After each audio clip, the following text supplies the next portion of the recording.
Greetings everyone, it is me Gigalem and we are back with Freedom Plant. But this is a side project. Something I feel I need to do. We've already seen the intro, we do not need to see it any longer. I am playing off the Nintendo Switch version of the game and well, this is not where I wanted to go. I wanted to go to the options. And we're gonna see the controls because I really wish you can change the controls rather than just have to use different types and such. But I'm using the classic controller, the SNES controller you get for Super Nintendo Online for this, because I think it should fit this game rather well. So, yeah. We are going to be doing something a little bit different, and it's something I feel I need to do. We are going to be doing a classic mode, no death run on hard, with a character I have yet to do a no death run on hard with. And believe me, it's one character I feel like I'm going to have the most trouble trying to do a no death run with. And yes, you can still do this. I was trying to make sure if I can do that, but let's select a wildcat that I need to do a no death run with hard all the way through because my let's play didn't count for it because I was getting too frustrated with a certain boss at the end of the game. I want to do it with Carol. So of course, because she's a more combat type character, I have the most trouble trying to play as her effectively, especially on the console versions of the game, because I really wish that you could just choose, just map the buttons like the PC version, but you can't. But yeah, I must go through the entire game without dying, and because I'm playing hard, there's going to be some stages that are going to be a pain to do, and I'm just not looking forward to them. It's been a while since I've played any sort of console version of the game, so I apologize if I'm playing a little bit rusty. I am not like Melville, who can just play Carol flawlessly. But yeah. Dragon Valley is definitely going to be an easy stage, and I'll probably record the analysis on trying to do it without dying sometime when I decide to edit and upload these. I figured I'd do the Switch version because I'm not going to have nearly as many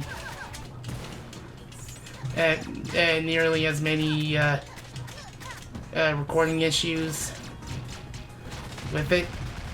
And this is not going to be a speedrun playthrough. I've never done any speedruns with Carol.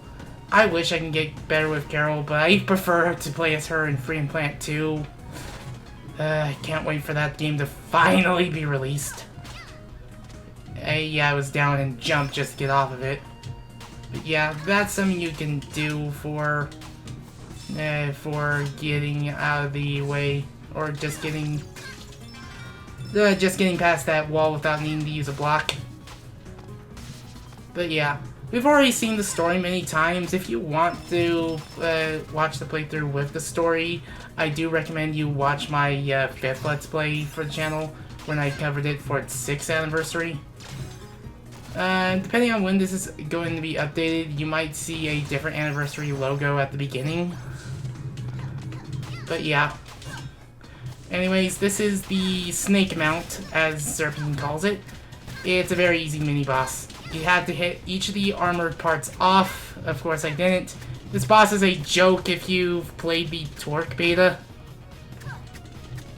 And I am not doing a good job at doing this boss. Oh goodness. Yeah, like that. I need to get some health. But aside from that, that was actually a pretty cool quick shot. No joke. Can I not get that as Carol? I have to roll to get that, and I don't think it's possible for me to roll there. But yeah. like this particular stage is going to be very easy to do without dying because it is the first stage in the game. I think Mila's starting stage is a little bit harder than Dragon Valley, but only a little bit because of the way she plays. And there are some areas I'm going to want to show that are exclusive to Carol that I'd be surprised if you can somehow make it up here with Lilac. Now, here's a little thing you can do. You can skip this part, but I don't think it's optimal for speedrunning strats and such. In fact, speedruns of this game are optimized to the most extreme that it can be, and they are way beyond my skill level. I mean, I've seen Metal Volt do some really high skill level speedruns of this game. So yeah. I've already gotten every single achievement on the Nintendo Switch version. If I do somehow own a physical copy of the PS4 version, I would probably just 100% it again. I am thinking about, as soon as I'm able to get my Wii U out of storage and load with loads of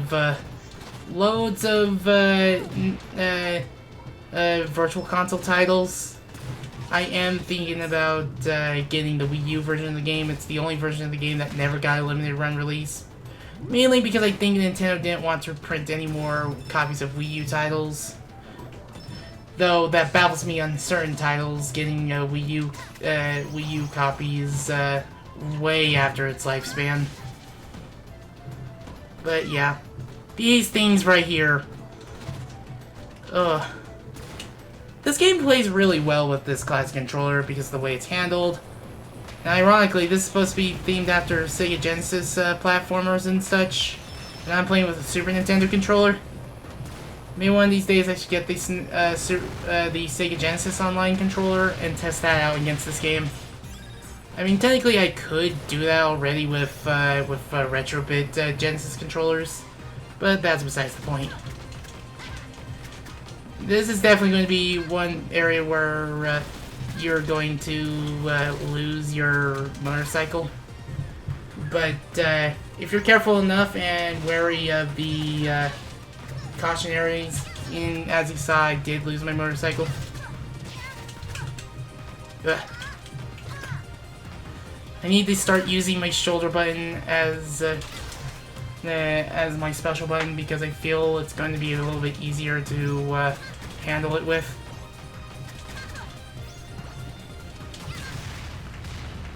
There were some projects I didn't get to talk about in my State of the Channel thing, but I think I'll wait on that.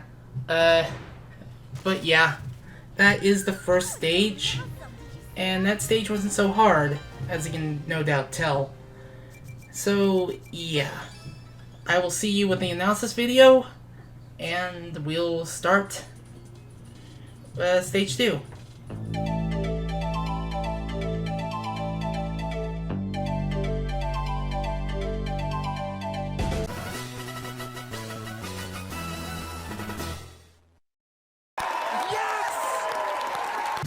Dragon Valley does its job well enough of being a starting stage for both Lilac and Carol. The only character to have a hard time with it is Torque due to having half the HP of the other two, essentially being Mila with a gun and no cubes. The other issue is that there are only certain enemies that hit hard, and the fact that you're only playing on, well, hard mode. Only certain things are going to hit the most, and that's like the rocks in the Snake Mount boss fight, and the boulder chase if you are unlucky to not run away from it. The Snake Mount is a big non-issue in the fight. The Snake Mount is absurdly easy. It does its job well enough of being a starting boss, to show how each of the bosses work.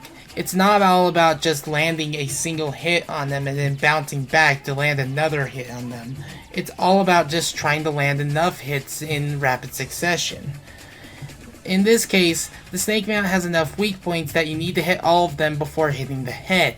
And given how non-lethal this boss is, it's very easy to overcome. Though this part does not do a good job of that, because this was the first time I've played Freedom Plant on the Switch in a long time. The only reason to die in it is if you are a gigantic air quotes game journalist. Yeah, I went there.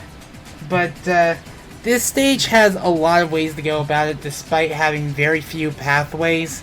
And despite looking linear and such, this stage is pretty big. There's a lot of it to explore, surprisingly enough. As for the rating, it's a level 1 out of 10. It's a first level. You have little to no problems dealing with it. If you were playing as Torque, I'd say it'd be a level 2, but yeah, it's really, really easy.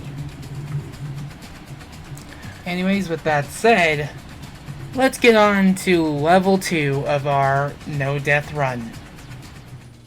Welcome back. If you're here, that means you are past the analysis for Dragon Valley. I'll tell you this right now. If I decide to do a perfect run for this game, i.e. take no damage and use no shields or anything, let's just say the difficulty rating for each of the levels will definitely see a dramatic increase if you're going for not getting hit. This is partially inspired by Rome's Perfect Run series on Mega Man, but because I don't exactly feel like trying to tear my hair out trying to get through this entire game without taking a hit just yet. This might not be the last time you will see me play Freedom Plant 1 for this channel. Oh, I did that first try. It will, it will see a bit of an increase in difficulty because of trying to avoid taking damage from some of the more pain in the butt elements. I'm not going to do it with Carol because I want to know if it's entirely possible to beat Trap Hideout without taking a single hit, because Trap Hideout's definitely going to be the one stage where trying to do it without taking a single hit is probably going to be impossible. So yeah. Relic Maze is not that hard of a second stage. It's basically a better Marble Zone in some aspects. It's got this adventurous feeling of going through the temple, solving its puzzles, but these puzzles don't take very long, and memorization in many playthroughs can show how trivial it can be. So yeah, do take some of these pathways for optimal play. It does show different ways of playing the stages with different characters. That's what I like about certain games that do have more than one playable character, because multiple paths do show different ways of progressing, but multiple characters can also show different ways of how you approach a game. Carol's the more how you say, in-your-face combat type of character, where she's able to do the most damage, but she isn't very fast on her feet. You have to rely on certain things. Anyway, here's the mini boss. And good thing I didn't miss. I've played this game so many times that whenever I play through it, I don't feel I'm not going to take too long getting through certain sections, but I know that there are certain things that I'm not going to have a good time with, because this game will get hard. And yeah, while you guys are hearing the music as I let's play this, I know for sure that I'm not hearing it because I don't know how to figure out getting it set back on the Elgato so I can hear the audio of the game through my headphones. So yeah. Anyways, this is the claw mini boss. I forget its name, so I'll just have to look it up a little bit later when I decide to upload this. But this is the boss that you're likely going to skip as Lilac. But yeah, now that the boss is done, let's take down this Caravan. I think in one of the demos there's a bit of an oversight where, like, if you jumped while at the end of that part, you can see a part of the stage that in the sky, and because that doesn't look right, it was patched out. It was one of the later game demos, like when the game was about to release. But yeah, I think it'll only be fair to play this game one more time before Freedom Planet 2 releases in 2022. Too bad it's not releasing in February. Like, imagine if they got ready during February so it can release on the second month of 2022. 22222. FP2 on 222. But yeah. If I do a perfect run of this particular game, I know for sure that I'm going to have to avoid the temptation of the invincibility crystals. Those particular enemies. The one thing I really need to do is just remember the enemy names to heart, because I do remember Sunflorus, I do remember Mantolith, Terions, Obelisks, and then some. And like, I remember most of the enemy names, but not all of them to heart. I can't get past that part as Carol because there's no way I can roll up there. So, yeah.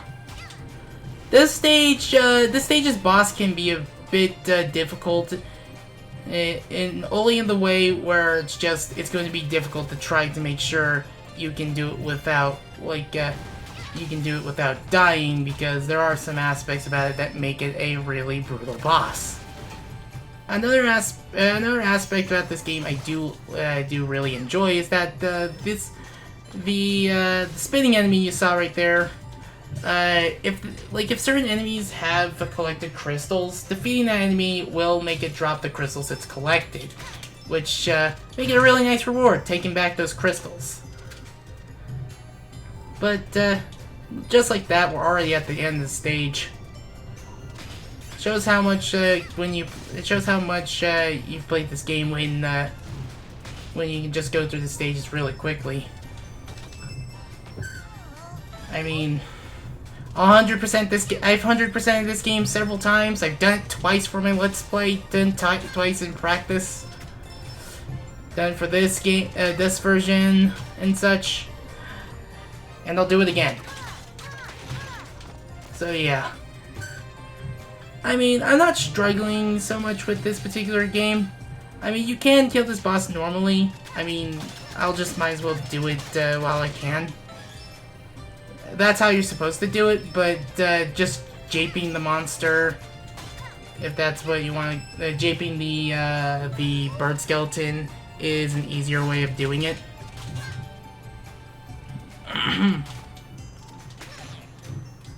But yeah. Now that we're done here, it's time to go towards the boss. Now, Carol cannot take this pathway, so she has to go up. So yeah. Now, I remember there being a bit of a glitch where if you roll into the cutscene, Lilac ends up being in the ball position for the cutscene.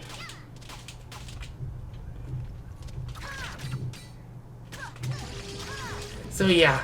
It's really hard to do the preemptive strike one achievement, but this is another one of those bosses that, like, if you're very aggressive on when it's left open, unless it does that where it's invincible to hit its particular pincers at you, it will hurt.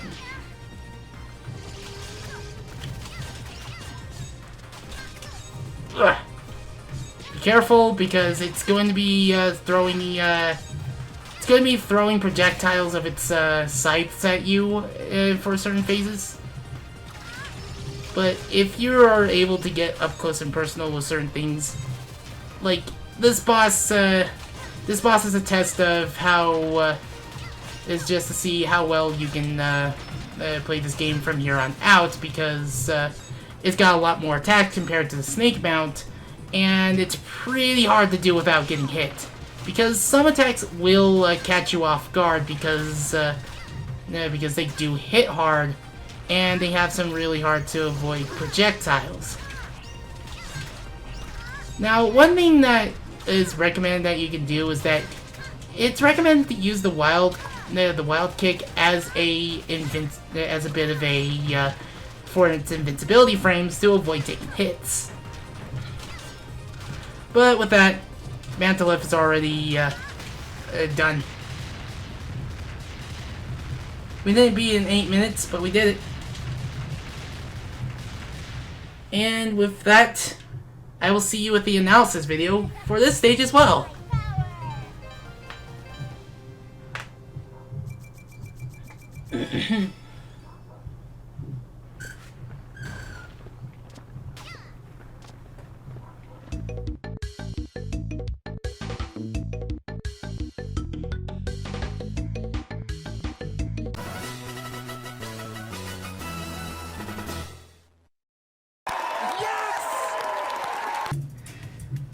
Okay, so, Relic Maze.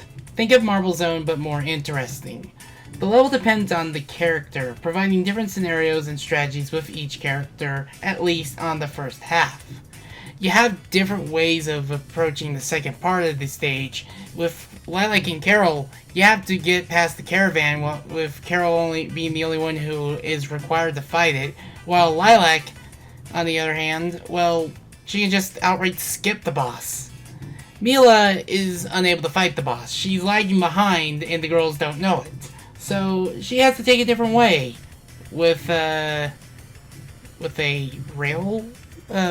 pump rail car. Oh, pump trolley. That's the name. Basically, it shows a bunch of world building ideas of ancient Avalis left behind, and the reason this is so close to where Lilac and Carol live is beyond me. I'm not sure of the importance of this temple and why it was so close to Lilac and Carol's house is going to mean a lot of things now that the Kingdom Stone is just a Kingdom Ring or something in the second game. Whatever. This level will have some serious obstacles. The bigger obstacles are some of those enemies that do a lot of damage. You either have to deal with pickaxes or shoot. Name of the enemy, I have it right here. Let's see where the heck is my manual working too. Of course I have to get a game file, game show. And even though I've dragged this out for a little bit, at the very least I have the enemy names in the little manual. A Ganseki. Yeah, those Gansekis do a lot of damage, and they take damage like as if they were bosses, but they're not really something you have to worry about until very later. And you also have to deal with pickaxes as well as the mini bosses for this stage, but the mini bosses are literally the easiest mini bosses in the game, easier than the snake mount. The real difficulty comes from the stage boss itself, the Mantalift. The Mantalift is something that is going to give you a run for your money, considering how much it hurts, how much it likes to hop around, and how big those projectiles are. It's a lesson in terms of dodging literally everything you can. In other words, if this is your first time playing, you're expected to die. I'm surprised I got this on my first try. Speaking of first tries, the next part will be the last two parts to ever have first tries, unless said otherwise. But in terms of rating for this,